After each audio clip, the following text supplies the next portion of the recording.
ভেবেছিলাম ভোরবেলা এসে সূর্যোদয়টা দেখবো পুরীতে, কিন্তু মেঘলা থাকার কারণে বৃষ্টি পড়ছিল একটু, ওই জন্য ভোরবেলা আসতে পারিনি। এখন 7টা মতো বাজে, আমরা সবাই মিলে চলে এলাম পুরীর সমুদ্রের কাছে। এই দেখুন পুরীর সমুদ্র, যেটা দেখতে আমাদের এত দূর থেকে ছুটে ছুটে আসা এই সমুদ্র, আর এই সেই ঢেউ দেখছেন কি ভালো লাগছে, মনে হচ্ছে এক্ষুনি জলের মধ্যে লাফিয়ে পড়ে যায়।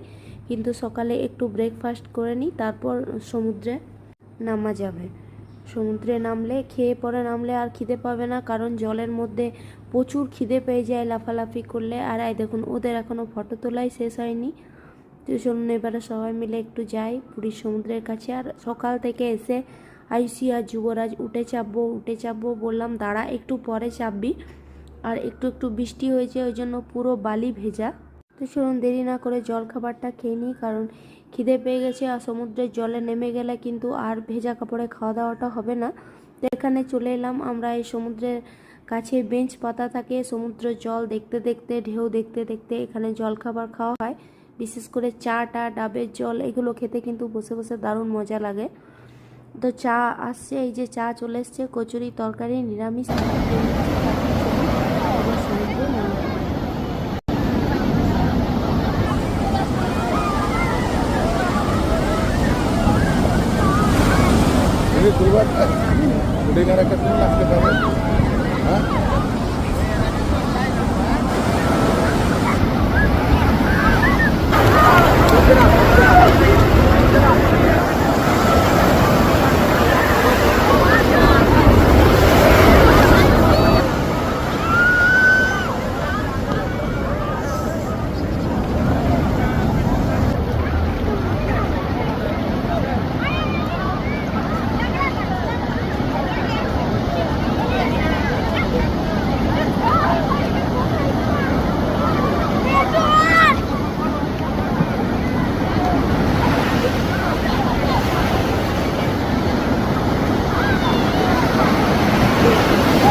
এই দেখুন যুবরাজ আর আয়ুষি পুরীর মধ্যে ব্রেকফাস্ট কিনে এনেছে নিচের দোকানে। পুরীর মধ্যে সাউথ ইন্ডিয়ান ব্রেকফাস্ট।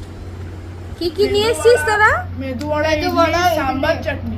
এটার কি নাম? মেদুবড়া। মেদুবড়া কোনটা মেদুবড়া? এটা এটা মেদুবড়া। আর এবার এগুলো ইডলি। ইডলি। এই চুপ, কিনতে বারণ করেছিলাম এটা। আমি দেখাচ্ছি। এ থালাতে দিয়ে দিছো, থালাতে টাকা আমি দিয়ে ইডলি নিতে বারণ করেছি, ইডলিগুলো খারাপ আছে, ও তবু নিয়েছে। ইডলিগুলো নষ্ট খাচ্ছে। চুপ, টাকা দিয়ে কিনেছো, নষ্ট করো না। খাই, এবার জল দিয়ে গ্রহণ করুন।